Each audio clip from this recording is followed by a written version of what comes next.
Bon, eh bien, bonjour, bienvenue sur cette webconférence sur les changements climatiques et la Nouvelle-Aquitaine.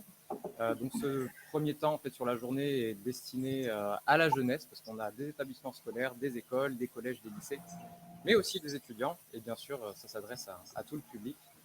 Avant de revenir, je voudrais accueillir Nelly Ferraud, qui est présidente de l'association Atlantique Plan de Récif. Et je vous dis à très vite.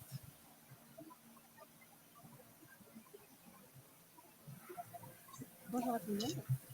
Je suis très heureuse en fait, d'être là ce matin et la parole m'est donnée pour tout simplement vous dire que depuis 92 en fait, au sommet de la Terre à Rio, Rio de Janeiro, donc au Brésil, les océans en fait, sont célébrés le 8 juin. Et donc 2021 était sur une thématique l'océan, vie et moyens de subsistance. Il faut qu'on soit à la hauteur. Et tentant en fait, finalement d'être à la hauteur de ce défi parce que finalement ALR, donc Atlantic Land Récif, depuis 25 ans en fait, met en œuvre et des actions pour pouvoir en fait préserver la ressource et les ressources en fait au niveau de l'océan en immergeant des récifs artificiels sur la côte atlantique. 2021 est pour nous un événement important et une année importante puisque ça représente l'anniversaire en fait des 20 ans des immersions sur la ville de Souston et de Vieux-Boucau. Et nos scientifiques qui sont présents ce matin, donc Jessica Salin, Monsieur Cresson et Monsieur Le Trapp, en fait, vont répondre aux questions en fait, que vous leur avez posées sur différentes thématiques. Et ce matin est prévu en fait, pour que vous ayez effectivement toutes les réponses aux questions que vous avez pu poser. Donc, je remercie vivement en fait, nos experts d'avoir gentiment accepté cet exercice via ces 3 thématiques en fait, pour que les jeunes qui ont très soif de connaissances en fait, puissent avoir leurs réponses. Je vais passer maintenant donc, la parole à Vincent, puisque c'est lui qui anime donc, cette matinée avec nos experts. Très bonne matinée. Au revoir.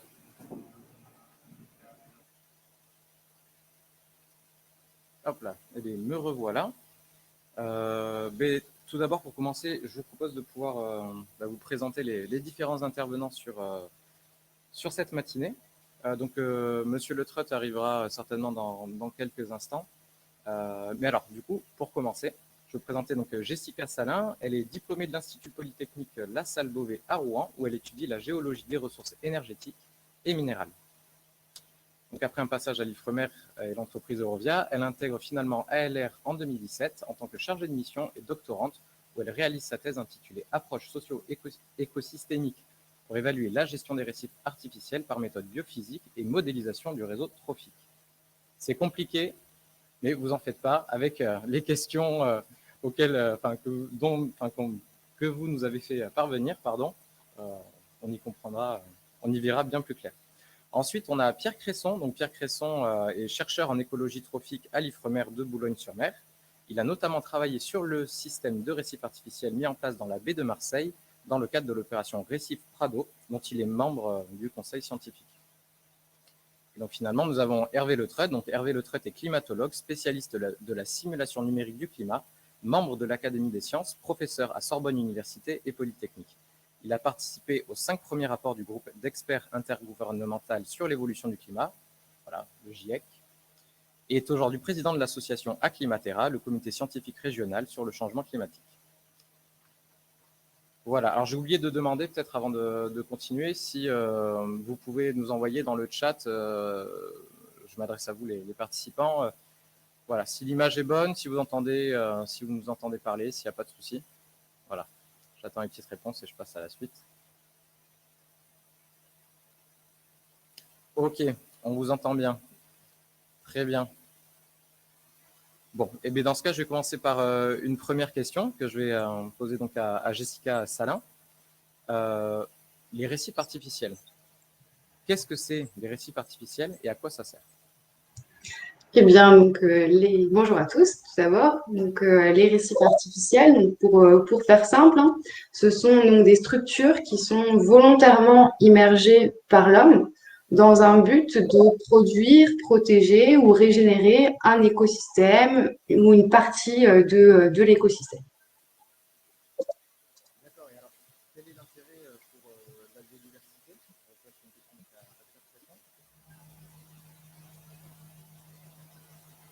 Ah, est-ce que vous m'entendez bien Ah, le son est revenu. Ok, je repose la question. Pierre Cresson, quel est l'intérêt finalement de ces récifs artificiels pour la biodiversité? Comme l'a dit Jessica, l'intérêt des récifs artificiels, il réside dans le fait qu'on les installe souvent dans des zones qui ont été dégradées. Alors soit parce qu'il y a eu trop de pêche, soit parce qu'il y a eu des pollutions, soit parce qu'il y a eu toutes sortes d'impacts. Et donc, on va recréer un habitat favorable pour tout l'écosystème, depuis les invertébrés jusqu'aux poissons, voire même jusque parfois à certains mammifères ou les oiseaux. Donc, on arrive comme ça presque à réparer un petit peu les bêtises, entre guillemets, qu'on a pu faire par le passé. Donc, ça ramène une biodiversité plus importante que dans une zone qui a été impactée par une perturbation d'origine humaine. D'accord.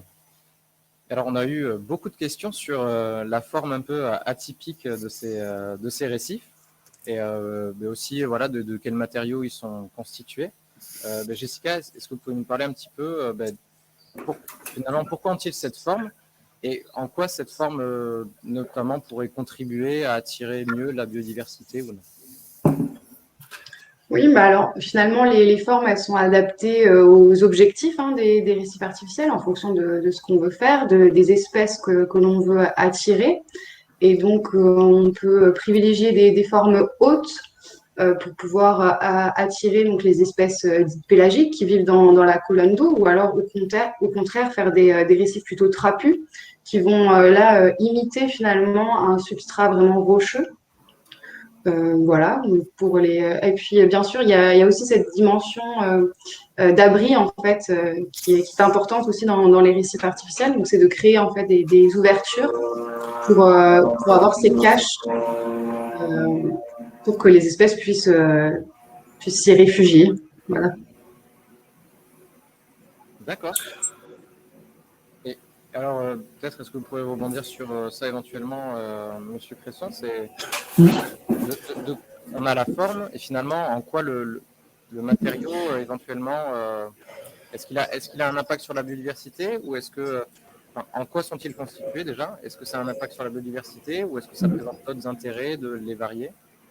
Alors, dans la plupart des cas, les récifs artificiels sont faits en béton. L'idée, c'est d'avoir quelque chose d'assez durable dans le temps. Parce l'idée, c'est pas de mettre des choses dans l'eau pour qu'elles partent. Est-ce que ça marche toujours? Oui, Vous m'entendez toujours? Ouais, pardon. Ok. Donc, ouais, je disais, c'est de mettre des choses durables pour que ça reste plusieurs dizaines d'années dans l'eau. Donc, le béton est un bon matériau. On peut aussi essayer de réfléchir à trouver d'autres matériaux, d'autres plus ou moins rugueux, par exemple, qui vont permettre à certaines espèces de plus ou moins bien s'accrocher dessus. Et on a aussi sur les aspects de forme des choses assez bien conçues, avec par exemple en faisant varier la taille des trous pour permettre à des espèces plus ou moins grandes d'arriver. On peut aussi rendre les récifs plus complexes en rajoutant des espèces de petites amphores qui servent de peau, soit pour des poulpes, pour des murènes, pour des congres, donc des espèces qui ont besoin de cachettes pour habiter là. On peut mettre aussi des sacs de moules, ce qu'utilisent les conchiliculteurs pour faire grandir les moules ou les huîtres. Si on met ça sur un récif, vous allez avoir tout cet enchevêtrement de coquilles et qui va là aussi créer plein de petits abris pour des petits crustacés, des petites crevettes ou des petits crabes qui vont à leur tour devenir de l'alimentation pour les poissons, qui vont du coup trouver à cet endroit un vrai. Donc ils auront l'abri, ils pourront se cacher, ils pourront se nourrir. Donc ils ont le gîte et le couvert, ce qui fait qu'ils vont se sentir très bien sur les récifs artificiels. Et donc petit à petit, ils seront. Au début, ils auront été attirés là par le nouvel habitat que l'homme a mis dans l'eau. Mais à terme, ça va vraiment devenir un peu leur maison. Et ils vont rester là, ils vont pouvoir manger et grandir et puis à terme se reproduire. Et donc coloniser à partir des récifs artificiels toutes les zones naturelles adjacentes qu'il y a tout autour.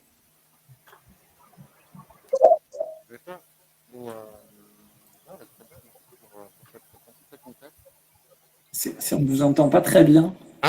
Ça grésille un petit peu.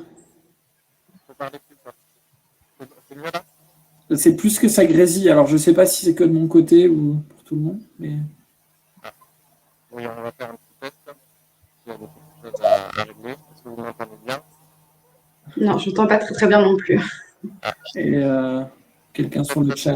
Quelque chose. Bon. Est-ce que vous m'entendez suffisamment bien, pardon, pour pouvoir relancer une question? On peut essayer. Ouais. On a parlé du béton. On avait des questions, voilà, toujours alors là, c'est de la part de scolaire.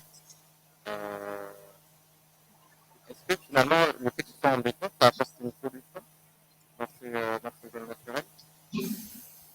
Alors, ça, c'est une question que je peux poser peut-être à Madame Sarah.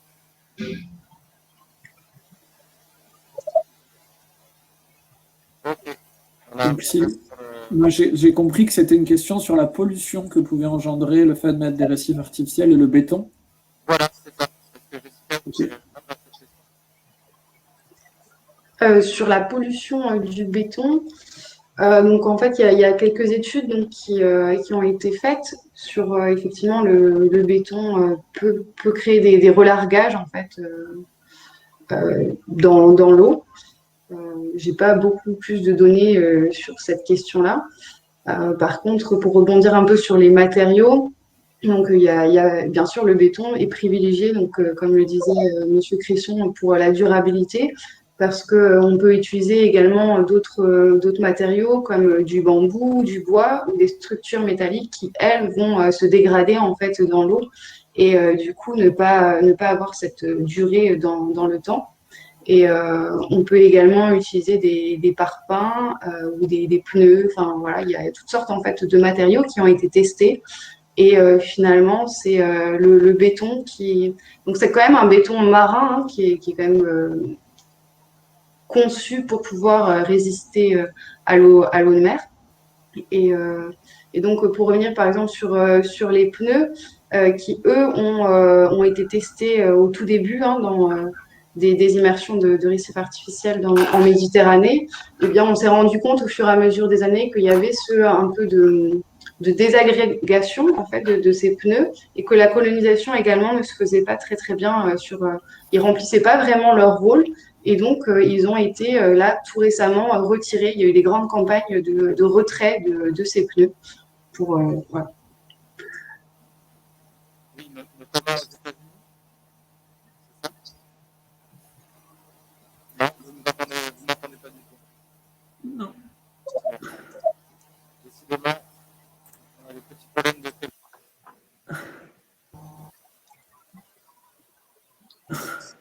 Ça. Le retour.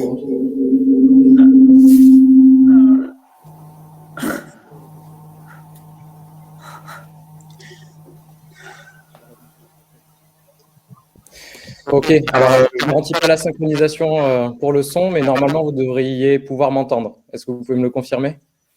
Oui. C'est beaucoup mieux. Bon, mais très bien. On va faire comme ça le temps de trouver une solution. Oui, alors je demandais par rapport à ces pneus, je m'étais un petit peu documenté et j'ai vu que c'était notamment aux États-Unis qu'il y a eu, comme ça, dans les années 70, des grands tests, on va dire, où finalement on a déposé sur les fonds marins des quantités énormes de pneus. C'est bien ça? Ça a été fait un petit peu partout. Pardon, je prends la parole sans avoir été. Mais ça a été fait un petit peu partout, aux États-Unis, en France aussi. Il y a un certain nombre de travaux dans Languedoc-Roussillon, notamment qui montrent justement cette évolution qu'au début, c'était des tests. Donc, on a mis un petit peu tout et n'importe quoi avec, c'était les années 60-70, donc pas du tout la conscience de l'environnement qu'on peut avoir aujourd'hui. Et donc, c'était écrit noir sur blanc que certes, il y avait un intérêt écologique, il y avait un intérêt de soutien à la pêche, mais que c'était aussi un bon moyen de se débarrasser des ordures dont on ne savait pas trop quoi faire. Donc, on a jeté des voitures, on a jeté des pneus. Et encore une fois, on ne va pas faire de retour en arrière et analyser ce qui s'est fait. Mais on se rend compte évidemment que mettre des pneus dans l'eau, ce n'est pas très écologique et ça fait pas. Les poissons, ils n'aiment pas trop vivre dans les pneus. Et donc aujourd'hui, en effet, il y a des opérations. Il y en a une qui s'est faite à Golfe-Juan de retrait de tout ce qui a été mis dans l'eau à ce moment-là. Donc plusieurs dizaines de milliers de pneus qui ont été sortis de l'eau ces 2 ou 3 dernières années. D'accord. Mais avant de pouvoir revenir sur finalement un petit peu les récifs artificiels et peut-être aussi le projet d'Atlantic Land Récif. Mais aussi peut-être, vous allez pouvoir nous parler des initiatives, Monsieur Cresson, en Méditerranée. C'est vrai qu'on a eu une question d'un étudiant, voilà, assez engagé comme question finalement. Ça prend la perche, ce que vous venez de dire, c'est-à-dire la question c'était est-ce que les récifs artificiels ne pourraient pas être un prétexte pour certains pour se débarrasser de certains objets comme des carcasses de voitures ou d'autres objets encombrants qui pourraient être polluants en disant qu'ils veulent restaurer certaines espèces marines. Finalement, c'est exactement ce que vous venez de dire. Ça a été une vision, je dirais, dans les années 70, peut-être tout début 80. Aujourd'hui, il y a un certain nombre de réglementations nationales et européennes qui interdisent ça et en fait qui obligent à ce que ce qu'on met dans l'eau soit conçu spécifiquement. Donc, alors si je prends l'exemple de la zone de récif artificiel de Marseille que je connais le mieux, tout a été construit spécifiquement pour ça. Ça a été une entreprise qui a fabriqué des blocs de béton à des dimensions, à des formes spécifiquement conçues. Tout ce qui a déjà eu un usage précédemment, c'est considéré comme un déchet. Et donc, évidemment, on n'a pas le droit de jeter des déchets à la mer. Et c'est une évolution de la réglementation, justement, qui a fait suite à peut-être ces choses un peu, je dirais, les débordements du début. Et on a pris conscience de ça. Et pour l'anecdote, c'est une des raisons, peut-être certains sont au courant, qui font qu'on ne peut pas immerger volontairement des épaves en France. À l'époque, on avait par exemple parlé du porte-avions Clémenceau dans la rade de Marseille. Et alors, ça a posé un certain nombre de problèmes de sécurité pour la navigation des bateaux. Mais c'était aussi une épave, donc on n'a pas le droit de couler volontairement une épave en Europe, alors que ça se fait très régulièrement aux États-Unis. Les Américains coulent des bateaux alors qu'ils dépolluent plus ou moins bien. Et du coup, ça sert après pour la pêche ou pour la plongée. C'est quelque chose que, alors pour dire les mots, c'est la convention OSPAR, Oslo-Paris, qui interdit ce genre d'opération en Europe. Ok, d'accord, mais très bien, mais ça répond tout à fait donc à la question de cet étudiant. On avait une question, voilà, alors juste peut-être aussi pour clarifier notre thématique, quelles sont les différences entre un récif artificiel et un récif corallien, ou un récif artificiel ou un récif corallien tout court? Peut-être une question pour Jessica? Oui, pas de problème. Alors, du coup, la différence entre récif artificiel et déjà récif corallien. Donc, le récif corallien, c'est quelque chose de naturel. Donc, en fait, c'est là un habitat naturel. Donc, c'est des polypes qui vont former, qui vont construire. C'est vraiment une structure bioconstruite. Qui vont construire leur habitat et y vivre dedans. Alors que les récifs artificiels, on a vu la définition en début. Donc, c'est quelque chose qui est construit par l'homme pour remplacer pour créer un habitat. Donc, on est vraiment sur quelque chose de différent. Et après, par contre, effectivement, on peut créer des récifs coralliens artificiels. C'est tout à fait faisable. C'est-à-dire qu'en fait, on va fournir un support pour que le récif corallien puisse se fixer en fait sur cette structure artificielle. Donc finalement, le récif corallien artificiel, c'est une sorte de récif artificiel, mais ça englobe pas tous les récifs artificiels. Et si je peux rebondir là-dessus, oui. Il y a un aspect de vocabulaire artificiel, c'est souvent très négatif comme mot. On associe une fleur artificielle ou quelque chose d'artificiel, c'est pas très positif. Et or, ce qu'on voit en fait, un récif, c'est n'importe quel substrat dur, on pourrait l'appeler un récif. Les rochers qu'on a sur les côtes en Bretagne, par exemple, ce sont des récifs. Et ce qu'on a montré, nous, dans nos travaux, c'est qu'en fait, les récifs artificiels ont un fonctionnement tout à fait comparable à des zones naturelles rocheuses, avec les mêmes espèces de poissons, qui mangent la même chose, qui vivent de la même manière. Certaines espèces, vous avez parlé d'attraction, donc certaines espèces, les pélagiques, par exemple, ils passent, mais c'est la vie normale d'un poisson pélagique, c'est de se déplacer, de faire des kilomètres tous les jours. Donc, il est sur un récif artificiel un certain jour, et puis le lendemain, il va être à un autre endroit. Par contre, des poissons plus qu'on appelle benthiques, donc qui vivent sur le fond, alors les rascasses, par exemple, les cons ou les murènes, selon si on est en Méditerranée ou Atlantique, Ceux-là, comme je l'ai dit, ils vont trouver leur trou qui leur convient. Et donc, ils vont être là, à cet endroit-là. Et quand on plonge, à force, on arrive à les reconnaître.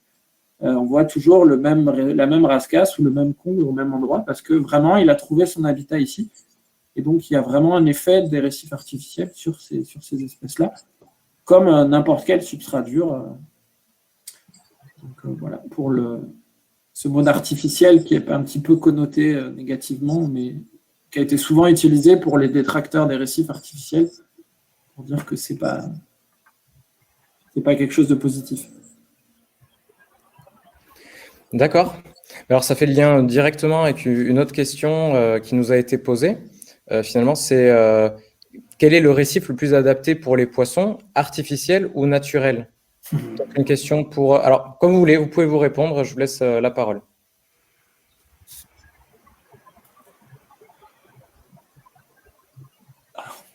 Du coup, personne n'ose parler. Allez, Jessica. Donc, c'est une question un peu difficile à répondre. Parce que, donc, si je prends par exemple l'exemple des récifs de l'association ALR, donc les récifs, ils ont été immergés sur un substrat meuble. Donc, on est vraiment entouré d'une langue de sable. Donc, finalement, il n'y a pas de récif naturel à proximité. Donc, voilà, c'est difficile de comparer quelque chose qui n'existe pas à proximité. Et puis, comme l'a dit M. Cresson juste avant, finalement, il y a des études quand même qui ont montré que les récifs artificiels remplissent en fait les fonctions, peuvent remplir les fonctions des récifs naturels, mais il y a énormément de conditions environnementales qui entrent en jeu, que ce soit l'hydrodynamisme, la proximité aussi donc, de substrats naturels pour permettre cette colonisation qui puisse se faire de manière naturelle. On va avoir également la profondeur qui peut rentrer en jeu. Enfin, voilà, il y a quand même tout l'environnement qui est à prendre en compte pour pouvoir finalement évaluer l'efficacité du récif artificiel. Et donc, c'est quand même extrêmement compliqué finalement de pouvoir vraiment dire si un récif, tout dépend de l'endroit finalement où il est immergé. Je ne sais pas si vous voulez rebondir dessus. Ouais, bah, je suis tout à fait d'accord avec ça. Quelques éléments en plus, du coup, de mon expérience marseillaise et méditerranéenne. Dans le cadre de ce projet, il y a eu en fait 6 formes de récifs artificiels différentes qui ont été émergées, alors plus ou moins grands, plus ou moins trapus, avec plus ou moins de trous. Et là aussi, avec des cibles différentes. En connaissant, les biologistes qui ont travaillé là-dessus connaissent les spécificités, ce que les poissons aiment ou n'aiment pas, et donc ils ont construit les récifs en fonction. Donc, et au final, l'idée, c'était vraiment de mimer les habitats naturels des poissons. Donc, on sait par exemple que les rascasses ont besoin de tel habitat où se sentent mieux, donc on va faire un récif plutôt pour les rascasses. On a fait des récifs avec ce qu'on a appelé des filières, donc des cordages qui montent à plusieurs dizaines de mètres de haut. Donc là, c'est plutôt pour les espèces pélagiques, les espèces qui se baladent dans la colonne d'eau. Et donc voilà, là, le fait d'avoir des formes différentes permet des adaptations différentes à certaines espèces.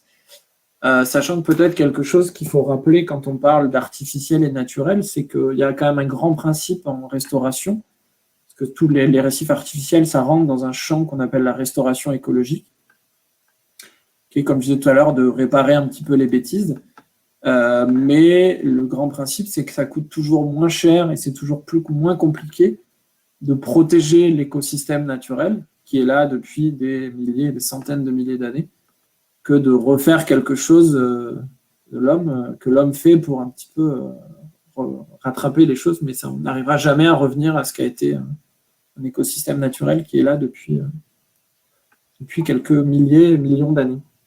Oui, tout à fait. Et du coup, pour rebondir là-dessus aussi, ce qui est important de faire dans cette notion de restauration, c'est de prendre finalement le problème à sa source. Donc là, je sors un peu de la thématique des récifs artificiels, mais finalement, que ce soit la pollution, une fois qu'elle est dans le milieu marin, finalement, on a beau mettre des récifs artificiels, c'est presque trop tard. Donc il faut prendre le problème vraiment en amont, et c'est l'ensemble de ces mesures qui feront que la restauration fonctionnera.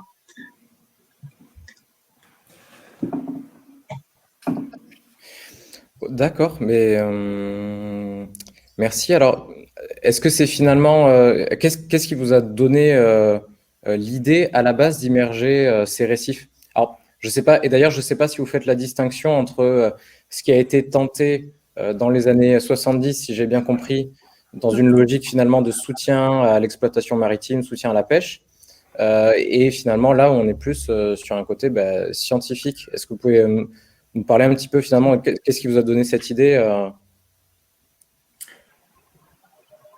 et la personne qui a, voilà, Pierre, si vous voulez bien prendre la parole. Ouais. Du coup, j'ai retrouvé le document qui précise un petit peu les choses. Donc, c'est ce que je disais tout à l'heure, en 68 à Palavas-les-Flots, en Méditerranée. Et l'objectif, c'était alors je cite, j'ouvre les guillemets, créer des éléments de productivité donc, qui pourraient profiter à l'économie régionale par l'intérêt qu'il peut représenter pour les pêcheurs, par l'attrait sportif qu'il peut engendrer, plutôt la plongée, par son caractère scientifique et, c'est encore une citation, l'élimination d'épaves qui encombrent villes et campagnes. Donc ça, c'était un objectif, on va dire, un peu ancien, c'est plus le même aujourd'hui. Si je parle de l'expérience marseillaise, donc beaucoup plus récente, des années 2000, ça a été implanté donc, dans la baie de Marseille, dans une zone qui a été assez impactée par la pollution. Et donc là, c'était pareil, l'idée de recréer un écosystème naturel. La zone a été mise sous protection. Donc toute activité nautique, à part la navigation de surface, tout est interdit. Donc il n'y a pas de pêche, il n'y a pas de plongée, ce qui fait que la zone n'est pas du tout perturbée. Et donc, à terme, l'idée, c'est de se dire que ça fait un petit peu une réserve ou une oasis de poissons et qu'après, quand il n'y aura plus de place, parce qu'à un moment, il y aura trop de poissons par rapport à la quantité de récifs, les poissons sortiront de la zone et donc soit ils seront pêchés par les pêcheurs qui seront là, donc ça permettra de soutenir l'activité de pêche artisanale. Pour le dire de manière un peu triviale, c'est les photos que vous voyez du vieux port, les pêcheurs qu'on voit régulièrement au journal télévisé, par exemple. C'est une image, une carte postale de Marseille, mais qui est quand même assez importante. Et puis aussi aller, comme je disais, restaurer les zones autour. Si les poissons sortent, ils peuvent aller coloniser de nouveaux habitats qui aussi ont été dégradés. Voilà pour l'exemple marseillais. Très bien, alors je me permets de reprendre la main sur l'intervention. Peut-être, Jessica, on pourrait rebondir dessus tout à l'heure. On avait prévu une interruption qui correspond en fait à peu près aux récréations en fait des établissements scolaires qui suivaient cet événement. Donc, ce que je vous propose, c'est de vous donner rendez-vous à 11h à nouveau et sur ce temps-là, pouvoir présenter en vidéo certaines images réalisées par Atlantic Land Récif ici à Cap-Breton et Vieux-Boucau. Voilà, à tout de suite. Okay. Après les immersions de 1999 à 2004, un nouveau type de récif a été élaboré par Aquitaine Land Récif et immergé en juin 2010. Les plongeurs d'ALR, impatients d'effectuer leur première plongée sur le Tipi, attendent la vedette de la SNSM pour les y conduire. Chaque récif Tipi a été mis à l'eau sur chacune des 3 concessions afin d'étudier le comportement physique sur le fond et la valeur ajoutée par rapport au précédent modèle. L'opération d'immersion a été réalisée à l'aide du baliseur Gascogne.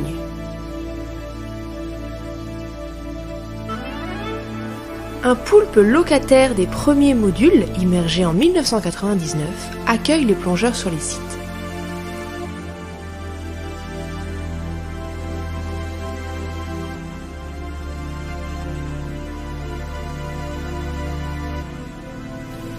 Des bancs d'ombrine bronze cohabitent avec des blennies.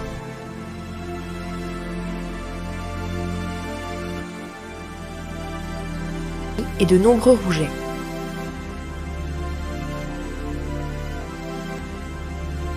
Les tacos sont également présents en très grand nombre sur les concessions.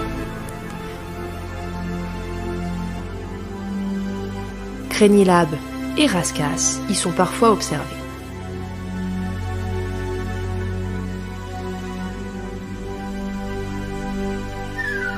Les filières, immergées en 2008 sur les premiers récifs, attirent une grande quantité de poissons pélagiques. Poissons-lunes et balistes sont attirés par la filière, recouverte de restes de filets.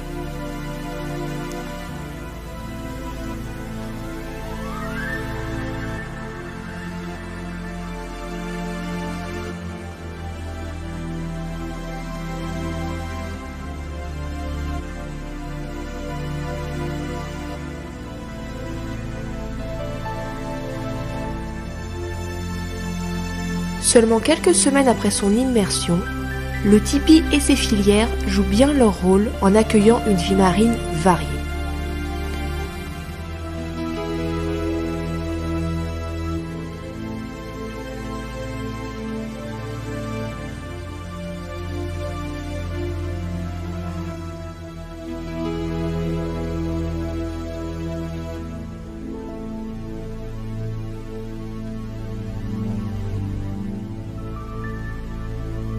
La chaîne, qui a servi à immerger le récif, largué sur le fond, et le tipi en lui-même intéressent fortement les rougets juvéniles.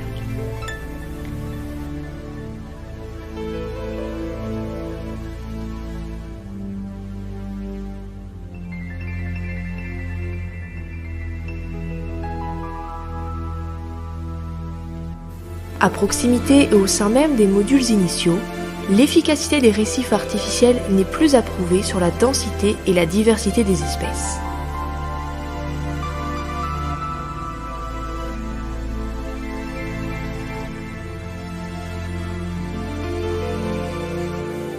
On y trouve notamment congres,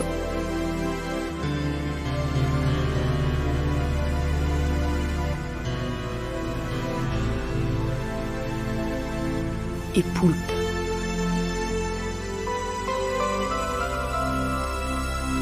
Les poulpes ont été les premiers à investir le tipi, même dans les endroits les plus incongrus.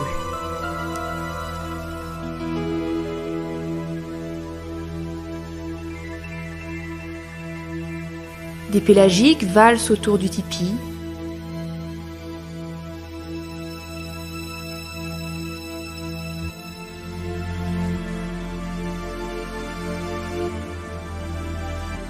Tandis que les poissons benthiques, tels que les rougets et les vives, apprécient sa présence.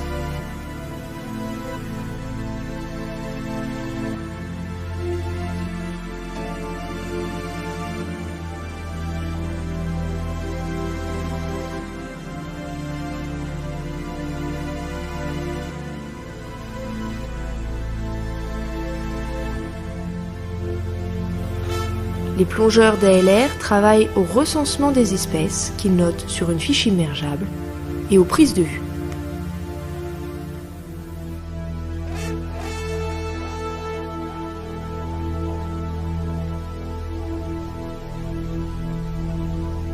Au fil de la saison estivale, toute la hauteur d'eau est colonisée par de multiples espèces, attirées par le complexe récif-filière.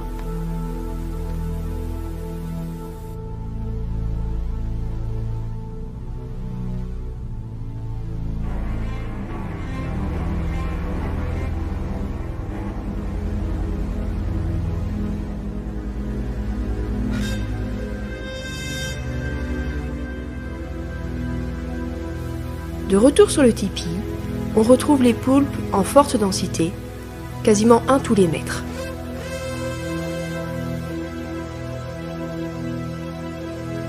Une dizaine d'années après leur immersion, les premiers récifs ont attiré une grande variété d'espèces, telles que le targueur, la rascasse,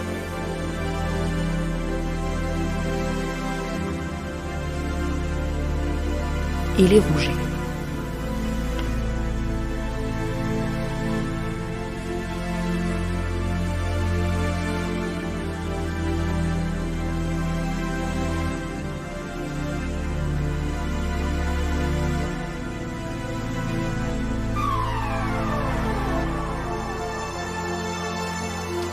À la saison chaude, les balistes nous offrent un balai incroyable autour des filières.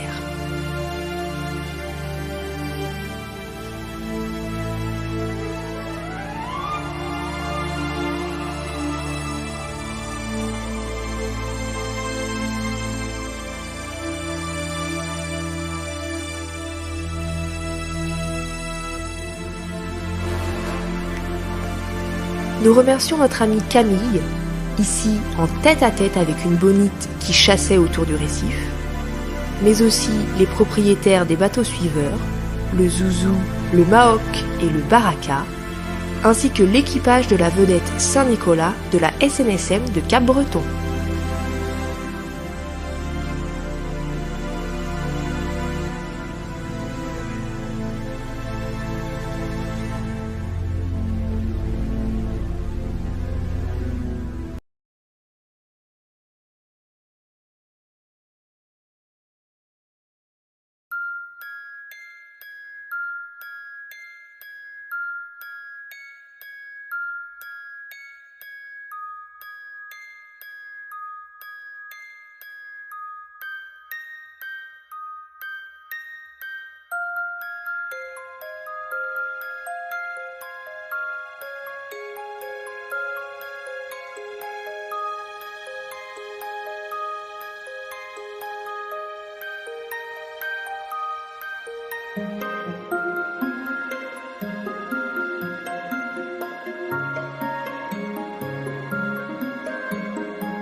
Allez, très bien, voyons. Mais re-bienvenue à vous. Est-ce que le son fonctionne? Est-ce que les retours sont... Normalement, on a pu faire des petits tests. On a pu réparer quelque chose. C'est bon, bah super. Bon, on est désolé hein, les soucis techniques en direct, mais c'est du grand classique. Bon, mais très bien. Par contre, je n'entends pas donc Jessica et Pierre. Si, vous avez coupé bon. leur micro, très bien. Ok. Bon, mais très bien. Bon, mais content déjà que au niveau du son, on soit de retour. C'était de très belles images. J'ai eu l'information, nous avons une classe de CE2. Donc peut-être sur certaines questions, je vais vous encourager à pouvoir être le plus dans la vulgarisation. Voilà, peut-être éviter certains termes comme ça. Enfin voilà, je vous laisse faire comme vous avez l'habitude de faire hein, finalement. Par contre, entre tous ces soucis techniques ou comme ça, est-ce que Pierre Cresson, est-ce que vous pouvez juste nous rappeler sur quelle nature portaient les derniers échanges pour pouvoir repasser la parole à Jessica derrière comme c'était prévu? Non, mais je peux Jessica, revenir sur les récifs de l'association, si vous voulez. Parce qu'il me semble que c'était une présentation des récifs Prado que vous aviez fait, Monsieur Cresson. Donc, sur les récifs de l'association, donc là, on a vu quelques belles images qui ont été prises, c'était l'année dernière ou il y a 2 ans, par des super belles conditions météorologiques. Donc, l'association, elle a immergé trois types de récifs qu'on a pu voir sur la vidéo. Donc, pour rebondir également sur les discussions de ce matin, donc les premiers, donc ce sont des buses. Donc, c'était vraiment tout comme les premières immersions en Méditerranée. C'était des éléments de récupération, en fait. Hein, donc, c'était pas quelque chose qui était construit pour être un récif artificiel. Donc, on a testé ces buses, donc on les a empilées, on a formé des grappes pour essayer de imiter le substrat rocheux naturel. Et puis après, dans une volonté un peu d'avoir des récifs un peu plus grands, avec de larges ouvertures pour attirer d'autres espèces, eh bien, l'association a créé et imaginé 2 autres récifs, donc le tipi, une structure pyramidale, et puis le babel sous forme d'étages qui s'empilent. Voilà. Et donc l'objectif, oui, général des récifs de l'association. Donc là, c'était l'idée en fait est venue donc d'observation de pêcheurs de surfcasting. Donc c'est des pêcheurs qui pêchent du bord de mer. Ils pêchaient en fait de moins en moins de poissons et ils se sont dit mais comment est-ce qu'on peut faire pour qu'est-ce qu'on peut faire pour remédier à ça? Et donc, ils ont entendu parler des récifs artificiels, notamment au Japon, et ils se sont dit, ben, pourquoi pas les essayer sur les côtes landaises. Et donc, l'idée, ce n'était pas de faire une zone vraiment de pêche, hein. Non, non, ce n'était pas du tout ça. L'idée, c'était de créer une zone de substrat dur, donc rocheux, comme une réserve, pour faire comme une réserve, une zone interdite à la pêche, interdite à la plongée, pour que, dans un premier temps, la faune puisse grandir, grossir sur cette zone protégée. Et puis, au fur et à mesure de cette colonisation, eh bien, avoir ce report de cette population vers les côtes et pourquoi pas, à ce moment-là, les pêcher quand il y a un surnombre, en fait, de population. Eh bien, c'est un peu refaire enfin, voilà, agrandir le stock de poissons, on va dire, sur la zone, sur la côte landaise. D'accord. Tout à l'heure, on a évoqué la question de l'emplacement, en fait, du choix des emplacements de ces récifs artificiels. Alors, on a une question sur ça. Comment est choisi cet emplacement? Pourquoi avoir choisi la pleine mer plutôt qu'une embouchure? Et en fait, quels sont les endroits stratégiques, en fait, pour pouvoir les implanter? À moi? Si vous voulez. Dans la plupart des cas, ce qu'il faut dire, c'est que alors, les récifs artificiels sont implantés, il faut que tout le monde soit d'accord. Donc, les pêcheurs, tous les utilisateurs de la mer, les politiques. Et donc, souvent, c'est à des endroits qui ont été dégradés par le passé, ou, pour le dire de manière triviale, plus personne s'en sert. Et donc, on se dit, on peut mettre des choses à cet endroit-là, de toute façon, on ne perdra pas quelque chose, on ne perdra pas une zone où de toute façon, on n'allait pas. Donc, c'est souvent ça qui décide. Et le fait de ne pas les mettre dans une rivière, c'est souvent que les rivières amenaient des pollutions. Comme l'a dit Jessica Salin tout à l'heure, si on restaure un écosystème, mais qui est pas, où les conditions ne sont pas bonnes, bah, c'est un peu pas très efficace. Il vaut mieux le mettre dans des zones en dehors de ces sources de pollution. Oui, et si je peux rebondir donc, par rapport à l'association ALR, le choix des sites ont été aussi choisis en fonction donc de la proximité. En fait, il y avait des aspects biologiques, mais aussi des aspects plutôt techniques. C'est-à-dire que finalement, pour implanter des récifs, il faut que le substrat, donc le fond en fait, soit stable, donc que le récif ne s'écroule pas tout de suite. Donc, il faut que ce soit relativement plat. Il y avait aussi notamment la proximité d'un port pour pouvoir donc aller faire les suivis facilement en fait sur les récifs. Et également pour cette notion de suivi, il y a la profondeur qui rentre en jeu. Et donc là, pour les récifs d'ALR, il a été choisi de les mettre à une profondeur de 20 mètres qui les rend facilement, voilà, en plongée sous-marine, on ne peut pas rester éternellement sous l'eau. Donc à cette profondeur-là, ça permet d'avoir des suivis voilà, qui durent à peu près 40 minutes et donc qui permettent d'observer assez longtemps la faune qui s'y installe.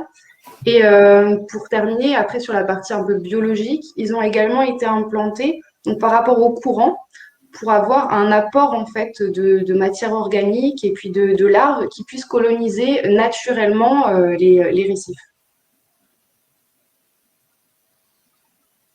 D'accord, alors je me permets de rebondir sur un élément de réponse tout à l'heure, justement le fait finalement que pour trouver l'emplacement, il fallait pouvoir mettre en quelque sorte tout le monde d'accord. On a reçu une nouvelle question tout à l'heure, donc je vais vous la lire. Il existe des opposants au récif artificiel pour ce qui concerne la façade atlantique sud-ouest. Le motif est l'installation de structures dures sur sol sableux. Quelle réponse donner finalement à ces opposants? Et là, Jessica, si vous voulez rebondir, ou Pierre, voilà.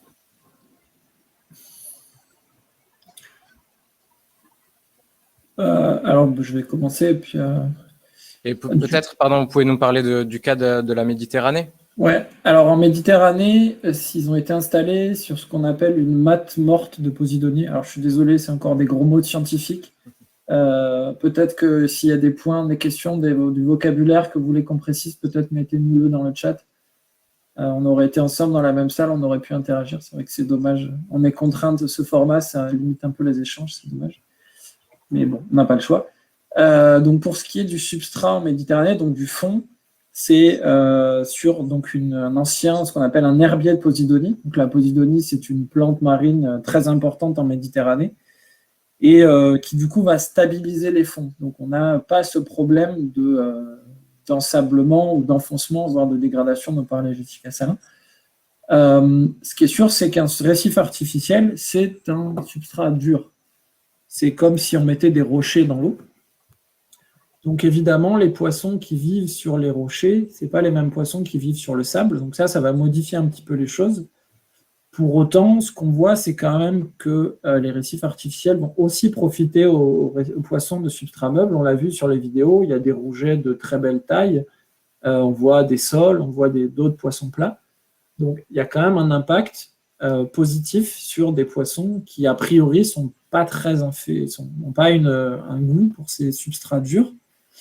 L'autre aspect, il est en ce qui concerne la courantologie, où là, en effet, donc la manière dont les courants vont être modifiés par le fait qu'on mette des obstacles, en fait, des choses qui font quelques 3, 4, 5 mètres de haut selon les types.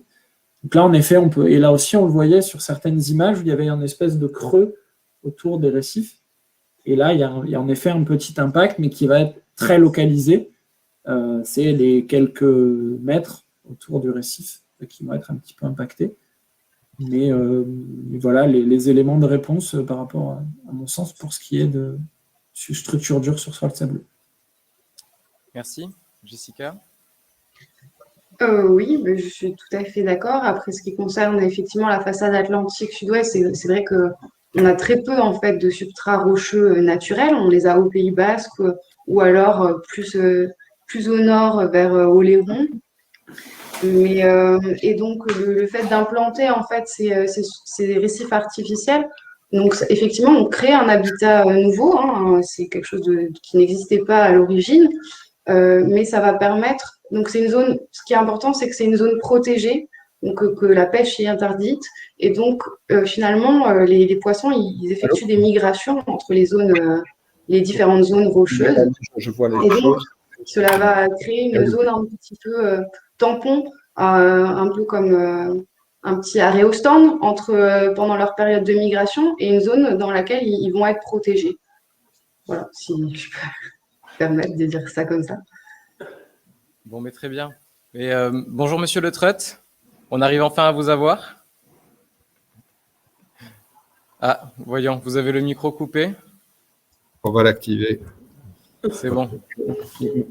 C'est tout bon. Bon, mais on est content de vous avoir avec nous ce matin. Et voilà, on a pu avancer sur les interventions sur le côté des récifs et de la biodiversité. Et éventuellement, voilà, soit je vous donne 5 minutes, soit on peut commencer à parler du réchauffement climatique. C'est comme vous voulez. Moi, je suis prêt là maintenant. Bon, mais très bien. Très bien, très bien. Mais écoutez, nous, on a reçu un certain nombre de questions sur les 3 thématiques et le réchauffement climatique aussi. Alors, la première question, forcément, mais qu'est-ce que c'est le réchauffement climatique et quelles en sont les principales causes? Et je tiens à préciser que nous avons des élèves de primaire avec nous, donc je vous encourage à faire un exercice de vulgarisation et aussi, comme il nous reste 25 minutes sur l'événement, de pouvoir rester le plus concis possible. Voilà, je vous remercie. Très bien. Mais écoutez, le problème du changement climatique, c'est un problème qui est connu depuis, enfin, c'est pas au départ un changement, c'est simplement le fait qu'on a un système qui fait un équilibre. Vous avez du rayonnement qui vient du Soleil, qui chauffe la planète, et la planète, elle doit se refroidir quelque part. Le Soleil chauffe, donc il doit y avoir un système de refroidissement. Le système de refroidissement, ça a été imaginé il y a déjà très longtemps par monsieur qui s'appelait Joseph Fourier, qui a laissé son nom à l'université de Grenoble, et qui parlait de chaleur obscure. On ne savait pas trop ce que c'était. Aujourd'hui, on sait que c'est du rayonnement infrarouge, qui est émis vers l'espace et qui permet donc un équilibre entre le rayonnement solaire qui rentre dans le système climatique et puis le rayonnement donc infrarouge qui s'en va. Et cet équilibre, ce qui se passe aujourd'hui, c'est qu'on est en train de le détruire un peu parce qu'il dépend très fortement de gaz qui vont plus ou moins impacter en fait cet équilibre. Alors l'image qu'on donne, qui est une image simple, c'est celle d'une voiture que vous laissez au soleil. Elle reçoit du rayonnement solaire qui va chauffer les coussins, par exemple, de la voiture. Et donc, ça doit se refroidir. Et pour que ça puisse se refroidir, donc, il y a une émission de gaz vers l'espace. Dans une voiture, cette émission de gaz, elle est empêchée par les vitres de la voiture. Donc ça se réchauffe. C'est ce qui se passe un peu pour la planète Terre. On émet des gaz à effet de serre, qui sont des gaz qui vont jouer un peu le même rôle que les vitres de la voiture. Alors, c'est différent, c'est plus compliqué, c'est pas exactement la même chose, mais c'est un petit peu cette idée-là qu'on est face à un système climatique qui va avoir du mal à se refroidir et qui va donc se réchauffer du fait de ces gaz à effet de serre.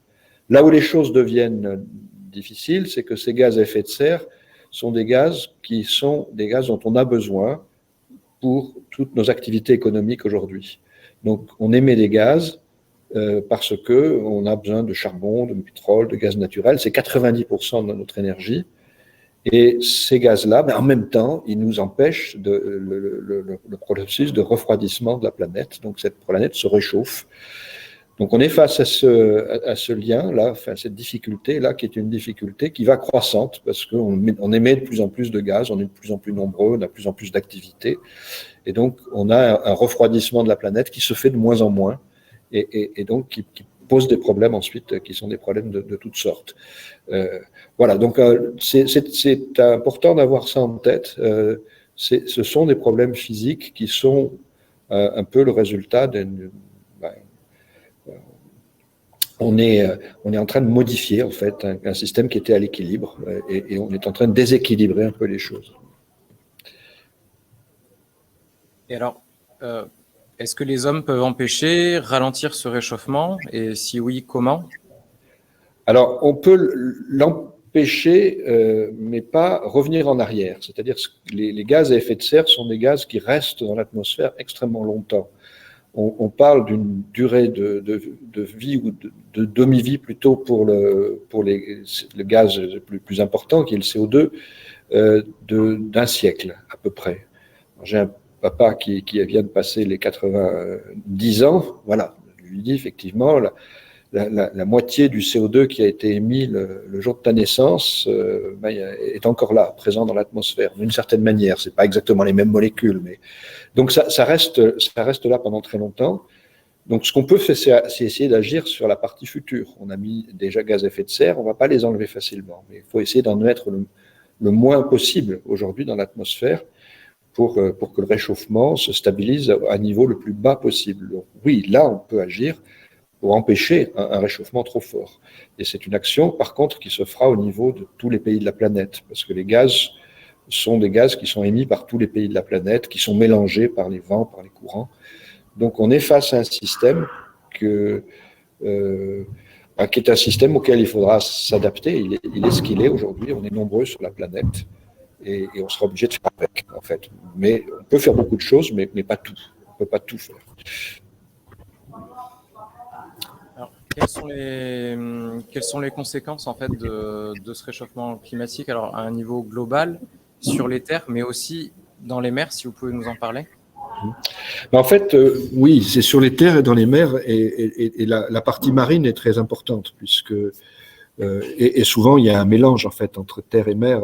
L'endroit où il y a les changements les plus importants, c'est les régions polaires, hein, et c'est très lié à la fonte des glaces, et la fonte des glaces réchauffe les océans, et les océans qui se réchauffent, à leur tour, prolongent amplifient le réchauffement. Donc, les zones maritimes sont en train de fondre. Il y a la glace, qui est vraiment la glace marine, qui n'est pas très profonde, mais qui est en fait, qui empêche le fond des océans de se réchauffer. C'est un miroir, en quelque sorte. Et puis, vous avez les grands glaciers qui, eux, fondent carrément à partir souvent des glaciers de plusieurs kilomètres d'épaisseur qui sont en train de fondre. Donc, il y a cet enjeu-là qui est un enjeu très fort et qu'on retrouve partout. C'est-à-dire qu'on va retrouver sur nos côtes, sur vos côtes, le relèvement du niveau de la mer qui est lié à cette fonte des glaces dans les régions polaires. Donc, quelque chose qui est… Alors, au-delà, on a des conséquences, donc il y a des conséquences directes de ce type, il y en a aussi au niveau de la faune, de la flore, mais on a aussi beaucoup de conséquences indirectes.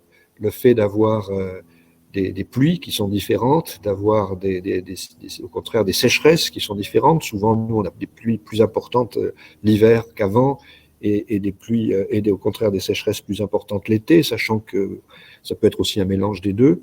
Donc il y a beaucoup de choses qui petit à petit deviennent des conséquences qui vont nous affecter ensuite quand on va essayer de définir des actions, par exemple des actions sur l'agriculture, quel type d'agriculture on veut.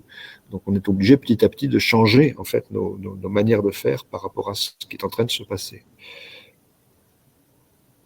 Alors, on pourrait aller très loin dans tous ces changements. Les zones vulnérables, c'est les zones côtières, c'est les zones de montagne, c'est des régions sur lesquelles il faudra faire des choix, savoir que si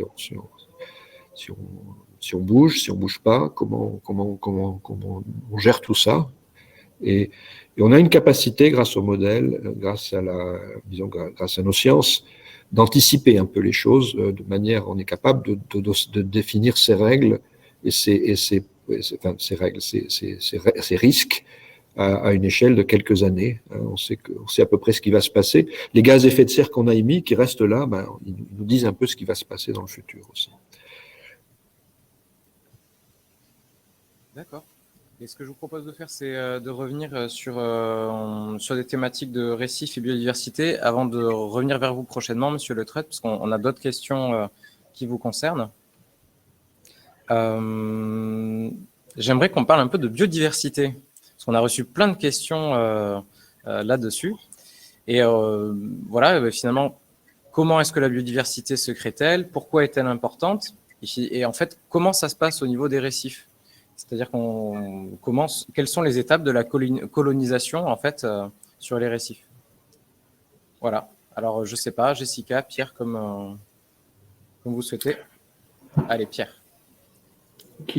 Alors on voit quand on regarde la vitesse ou les étapes à laquelle les espèces arrivent sur les récifs artificiels.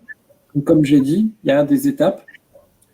Au début, donc le béton va être nu, forcément, tel qu'on l'a mis, et puis assez rapidement, on voit qu'il y a les premiers poissons qui vont arriver, hein, c'est un peu les explorateurs qui viennent voir ce qui se passe.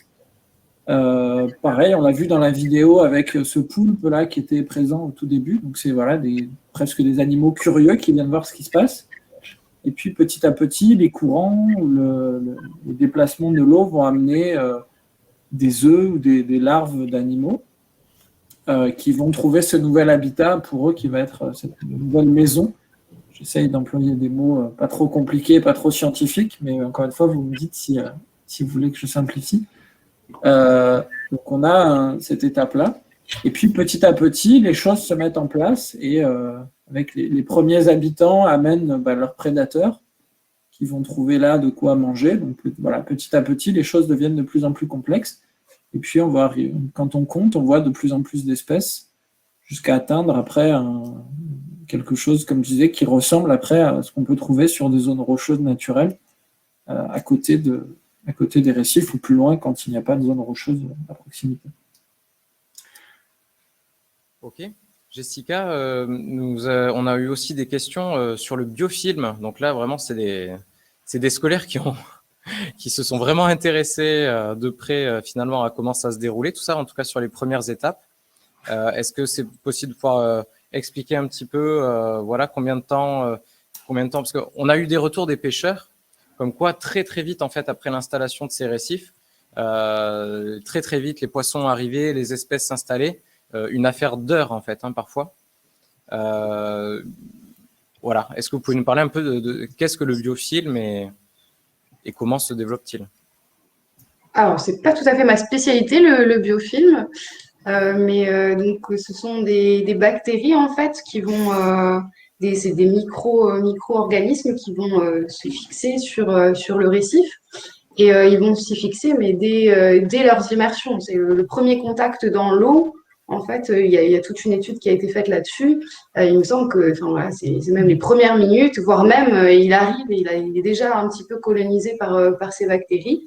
Et donc, ce qu'on appelle ce biofilm, ça va créer un petit peu un aspect verdâtre. C'est vraiment comme un petit gazon, on va dire, de premiers organismes qui va servir derrière de support pour toute la faune fixée qui peuvent s'y mettre, comme pour donner des petits exemples, des anémones ou tout ce qui est balane également. Enfin voilà. Et donc ça va être la faune qu'on va appeler fixée.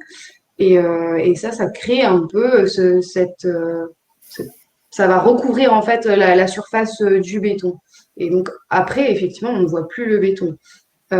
Et au niveau du temps de colonisation, donc ce qu'on a vu effectivement dans la vidéo, et c'est ce que disait aussi Pierre Cresson, c'est que il y a deux parties en fait. Il y a la partie colonisation du récif au niveau de la fixation, et après les espèces mobiles, elles vont être attirées par les récifs.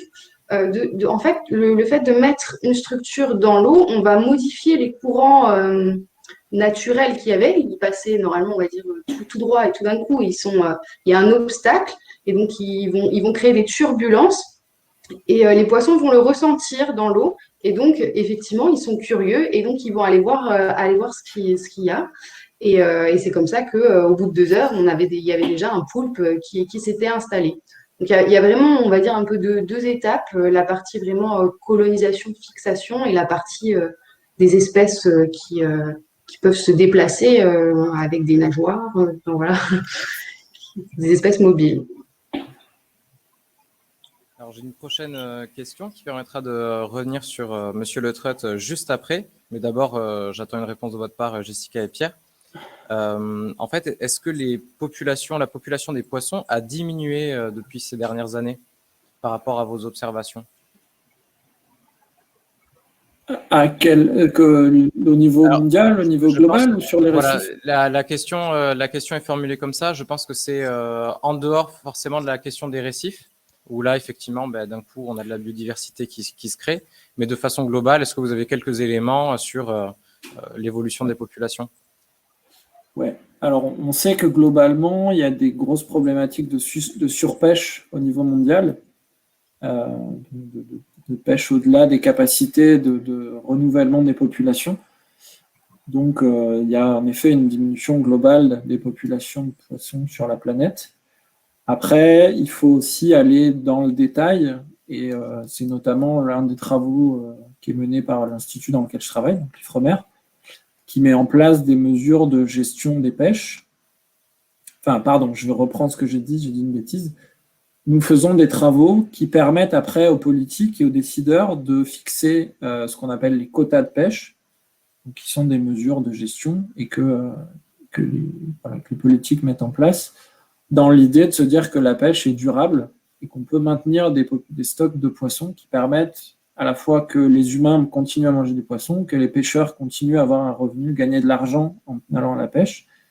Voilà. Et donc, on a, selon les espèces, certaines où c'est très difficile d'arriver à avoir des augmentations, revenir à des niveaux durables de pêche, et d'autres où ça marche un petit peu mieux. Donc, il faudrait rentrer dans le détail, mais je pense que ce n'est pas l'objectif de cette présentation, de ces discussions. Très bien. Est-ce que Jessica voulait rebondir avant que j'enchaîne sur une autre question pour Monsieur Le Treut? Non, c'est bon, j'ai rien à ajouter. Très bien. Mais par contre, du coup, si je peux faire la transition, on voit que la pêche impacte, mais il y a aussi des effets climatiques sur les populations de poissons. L'exemple le plus célèbre, sans doute, c'est la morue, qui est alors, sur la côte atlantique, la côte basque. C'était une espèce assez traditionnelle. La pêche à la morue, c'est vraiment presque une mythologie. Et on sait que c'est une espèce qui a une affinité pour l'eau froide. Donc, on allait la pêcher au Canada, à Terre-Neuve. Et on voit qu'aujourd'hui, avec le réchauffement des eaux, on pêche ces poissons de plus en plus au nord. Il y en a de moins en moins. Et donc, dans un contexte où les eaux vont continuer à se réchauffer, on a une certaine inquiétude sur ces populations, sur cette espèce. Donc, voilà. Les pêches miraculeuses de morue qu'on a eues à certaines époques, au XVIIe, XVIIIe siècle, sont sans doute révolues et on ne retrouvera sans doute jamais ces niveaux de pêche-là pour ces espèces. Bon, vous avez tout à fait commencé à répondre en fait à la question qui allait suivre pour Monsieur Le Trut. C'est alors quelque part c'est la réponse d'une question qui n'est pas tout à fait celle-ci. Est-ce que le réchauffement climatique a un impact sur les poissons? Si oui, lesquels? Est-ce que le réchauffement climatique tue les poissons? Et par rapport à cette situation, est-ce qu'ils sont capables de pouvoir s'adapter? Alors, je ne suis pas non plus un spécialiste des poissons, là, mais globalement, oui, on voit des migrations de poissons. Et de manière générale, je pense que les changements de climat se font de manière extrêmement forte et rapide au niveau de la faune et de la flore, hein, que ce soit donc la faune continentale ou la flore. On a des évolutions qui se font de manière très, très visible, en fait, et qui sont le résultat d'un chauffage qui fait que les différentes plantes se trouvent à l'aise dans d'autres contextes que le contexte d'avant. Donc, en fait, il y a de ce point de vue-là une évolution qui fait partie des conséquences assez directes du réchauffement. On a dit le réchauffement, c'est une sorte de déséquilibre lié à nos gaz à effet de serre. Et très directement, ça a un impact sur le réchauffement des océans et via le réchauffement des océans sur les poissons, sur toute la vie océanique. Alors, il n'y a pas que ça qui conditionne la vie océanique. Et là, je suis pas un bon expert pour cela, mais généralement, on dit aujourd'hui que le critère du changement climatique joue en troisième ou quatrième position pour changer vraiment ce qui se passe dans la biodiversité. Mais par contre, beaucoup d'études montrent que dans les années qui viennent, si on continue à laisser agir les problématiques du changement climatique, eh bien, ça sera au contraire, le changement climatique jouera un rôle absolument majeur, en tête de file, si vous voulez, des problèmes qu'on aura à considérer dans les années qui viennent. Donc, on est face à un problème où on ne peut pas dire aujourd'hui que les enjeux soient complètement déterminés par les problèmes climatiques, mais par contre, si on fait rien, il y a un risque que cette part des changements qui est lié au climat soit plus grande dans le futur. Sur tous les aspects de biodiversité, pas seulement marins. Très bien, mais merci pour ce développement. Il nous reste 8 minutes ensemble avant la coupure qui est prévue donc à 11h40. Je vous propose en fait un petit peu au hasard d'aller piocher dans les questions qui nous restent et du coup peut-être vous inviter à pouvoir apporter des réponses assez simples. Voilà, je connais les contraintes de pouvoir condenser au maximum, mais on va essayer de se prêter à ce jeu-là. Alors, coupez-nous si on est trop long. Très bien, oui, okay, j'hésiterai pas. Oui. Rapidement, on avait des questions sur l'installation de ces récifs artificiels et savoir à peu près combien ça coûte et qui les finance en fait. Voilà. Alors voilà, je sais pas, Jessica, Pierre. Jessica. Oui, je peux répondre à cette question. Donc, les récifs artificiels coûtent cher. Tout dépend en fait du volume qu'on veut immerger, du type de récif qu'on veut faire. Parce qu'on a vu au départ, on utilisait des éléments de récupération. Donc finalement, le récif en lui-même ne coûtait rien. Mais par contre, les moyens pour les mettre dans l'eau, donc c'est-à-dire toute la mise en œuvre, les navires nécessaires pour pouvoir soulever un certain, donc ils sont volumineux et puis ils pèsent assez lourd. Par exemple, le tipi, on est sur quelque chose qui pèse 10 tonnes. Voilà, donc c'est quand même assez lourd. Il faut quand même des gros navires, des structures importantes pour pouvoir les lever. Et donc ça coûte cher. Et donc, qui finance ces immersions? Eh ben, en France, en tout cas, la plupart des immersions ont pu bénéficier de ce qu'on appelle des fonds européens et notamment des fonds européens pour la pêche. Donc, c'est de l'argent qui est mis à disposition pour les pêcheurs, pour les communautés de pêcheurs et voilà, on répond à un appel à projet, on propose un projet et on peut obtenir ces subventions. Donc, ça ne finance pas le projet en entier. Il faut compléter avec d'autres financements. Et donc là, on va avoir plutôt des financements publics, donc soit au niveau régional, aussi au niveau des collectivités qui vont aider. On peut aussi également avoir des entreprises qui veulent participer à ces projets un petit peu écologiques, on va dire, et donc aider financièrement ces immersions. Merci. Et en complément, là on a parlé, je vais aller très vite, on a parlé juste du début de l'immersion, mais après il faut bien se rendre compte qu'il y a tous les travaux derrière. La loi impose de suivre ce qui se passe pour montrer qu'il n'y a pas d'impact négatif sur le système. Donc ça veut dire que c'est des gens qui travaillent, des doctorants notamment, Jessica aujourd'hui et moi il y a quelques années. Donc voilà, tout ça, ça coûte aussi des sous. C'est parfait. Ça fait la transition. En fait, c'est finalement, est-ce que les récifs peuvent avoir les récifs artificiels peuvent avoir des impacts négatifs? Et si finalement le récif artificiel ne fonctionne pas, que les poissons n'y vont pas, qu'est-ce qu'on en fait de ce récif? En 1 minute. Ok.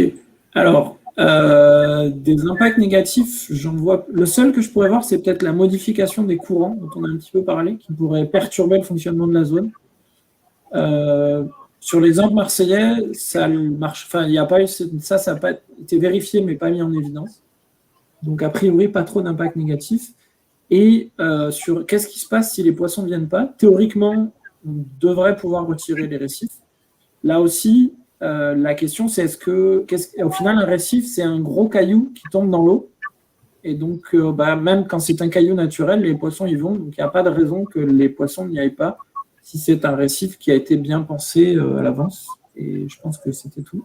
Il y a d'autres choses à répondre, je ne sais plus. Après, si je peux rebondir, donc, on en parlait tout à l'heure, par exemple les pneus, effectivement, ils ont été retirés. Donc, on peut aller dans cette démarche-là de retirer si ça ne fonctionne pas. Et puis, il y a également une règle qui s'applique actuellement, qui est que tout ce qui est immergé, donc les récifs artificiels, doivent pouvoir être retirés à la fin de l'autorisation qui est accordée pour leurs immersions. Donc, on doit être en mesure, en fait, de pouvoir les retirer. D'accord. Alors, une question cette fois-ci pour Monsieur Le Treut, et ce sera certainement notre dernière question pour ces échanges ce matin. Le paysage des océans peut-il changer dans le futur? Alors, la notion de paysage, je pense que c'est effectivement le paysage qu'on peut observer au quotidien. Est-ce que le réchauffement climatique peut un jour assécher totalement les océans? Et le plus concis possible. Alors, là, il y a 2 questions. Il y a, est-ce qu'on peut assécher les océans? Non, très difficilement. L'eau se conserve. On a une quantité d'eau sur la planète Terre et cette eau circule, elle s'évapore, elle forme ensuite de la pluie. Donc, c'est une réalimentation. C'est de l'eau qui bouge. C'est de l'eau qui bouge et qui construit des choses différentes. Alors, ces choses différentes, oui, ça existe. Le fait que le mouvement de l'eau soit différent dans le futur, oui, c'est des choses qui vont. Alors, ça a déjà existé dans le passé. On a eu ces grands tout ce qui s'est produit dans les régions polaires avec des glaces qui faisaient des kilomètres d'épaisseur. Et bien sûr, ça a une influence très directe sur les courants océaniques. Le changement du tracé des vents, les courants océaniques sont des courants qui réagissent pour une grande partie au vent et à la géométrie des vents, et enfin à la manière dont les vents s'organisent. Donc oui, les choses vont changer, changent déjà en fait dans les océans, comme c'est dans le cas dans l'atmosphère, et en fait les deux sont très, très liés les uns aux autres. On voit déjà des changements dans la zone qu'on appelle du Gulf Stream, près des hautes latitudes. Tout ça se manifeste très fortement dans les zones qui sont les zones froides, polaires, parce qu'on est en situation de voir les choses. C'est là que ça commence. Mais ça risque ça a toutes les chances d'être quelque chose d'un petit peu majeur à l'ensemble de la planète.